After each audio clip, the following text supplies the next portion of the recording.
Chelsea 0. That means Chelsea are unable to be top of the Premier League for the first time since December 2021.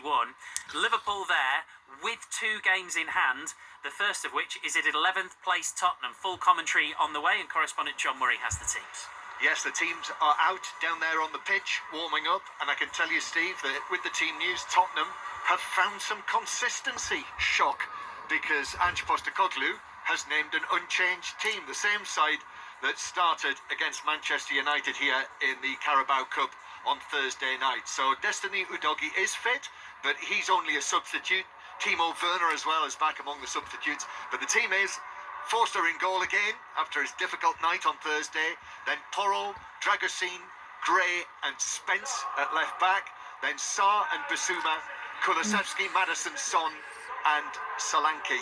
And as for Liverpool, much changed from their cup win at Southampton on Wednesday night, when many of the first team, if you like, were left out. Robertson was suspended that night as well, so he's back in the team.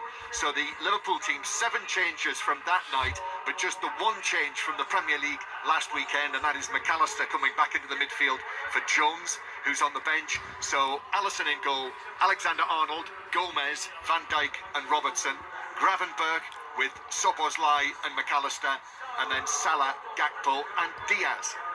Clinton Morrison is alongside John Murray for commentary. I note the thing about a consistent lineup and no changes, Clinton. Of course, the problem for Tottenham fans there is quite a lot of those names who are still in the team wouldn't necessarily make their first choice team. Injury's still an issue. Yeah, maybe. You'd probably look and say probably the 2 centre-halves for sure, and then maybe in midfield. But it's as strong as they can do at the moment. The only thing I was thinking is Udogie, but I think Jed Spencer's done well. He's come in the side and he's done well the last 2 or 3 games, so I'm glad he's kept his position. He's not a natural left back, but when he's played on the right, he's done ever so well, as you saw at Southampton. So it's still a strong enough team for Tottenham. I just worry about the 2 centre-backs. I like young Archie Gray. I think he's fantastic, but I don't think that's his best position.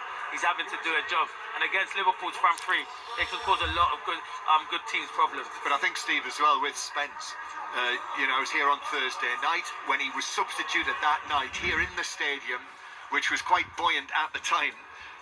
He went off on the far side of the field. He was given a fantastic ovation walking around the stadium. So he walked all the way around behind the goal, in front of this stand as well. He must have felt brilliant after that. And so therefore he keeps his place. 3rd consecutive start this will be for him. I've got to say, Clinton, it's an incredible recovery story, that. This is Jed Spence's first Premier League start at the Tottenham Hotspur Stadium. He's not been injured, and he signed 2.5 years ago. Yeah, it's crazy. It's like every manager that's come in has not fancied him, and they sent him on loan, and they paid a good amount of money for him. I remember the loan. He had a loan at Nottingham Forest under Steve Cooper, great, wasn't he? And I thought he was outstanding, playing ever so well. And then you kind of lose your way when you go to a club like Tottenham and you don't get to play.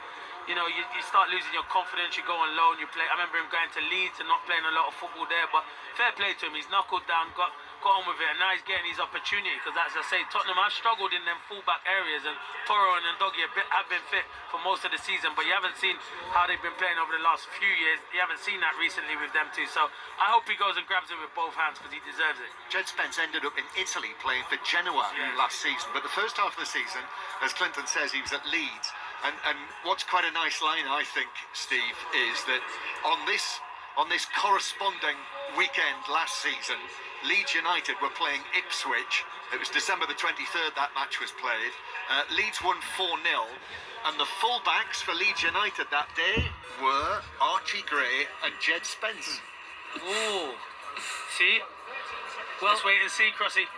The reward for Jed Spence, Clinton, what a reward for that great performance, is up to 90 minutes against arguably the best right-hand-sided forward in the world. Yeah, definitely, especially the best player in the Premier League at the moment, for sure. I think he's playing against the best in Mohamed Salah, and it's going to be a test for him. He'll want to go the other way. I don't think Mohamed Salah will want to run with him the other way, because Spence likes to get forward in this attacking shape. But I think he have to pick and choose when he wants to get forward, because one thing will happen is Salah will cheat, and he's up against the best. But it's a good test for him. Why not? I'd love it. I'd rather play against the best than not play against the best, and that's how he should look at it. His manager trusts him against the best, as you said, right-sided player in the world at the moment. So go out and enjoy yourself. Got nothing to lose. What have you made, John, of Archie Gray? Certainly a player who a lot of people have been talking about, maybe not necessarily as a centre-back. He does have other positions. No, exactly. And, I like the look of him, I must say. And he's stepped in there, and it is a case of needs must, isn't it, for Tottenham? So he's shown himself already in his young career. And let's not forget, he's still only 18 years old. He played a lot of football with Leeds last season. And he's come in, and I like the look of him. He looks composed. He's got a classy touch about him, I would say. And I thought it was interesting as well, the pictures that I've seen since Thursday night when Son, at the end of the match, was giving him a pep talk, wasn't he, Clinton? It was obviously, I would have thought, tactical kind of information about what he should be doing, what he shouldn't be doing. I quite like the look of that Son obviously realises that that's what Gray needs. Yeah, definitely. And Son's the captain. You've got to help these young players, and you've got to guide them through. Crossy just said that's not his position, centre-half. I know he played a lot at right-back for Leeds, but I don't even think that's his position. Centre midfield is his best position, and that's where I think eventually one day he will play in centre midfield. Clinton, sorry, just got to jump in there because James Tarkowski's live with Gary Flintoff after Everton 0, Chelsea 0.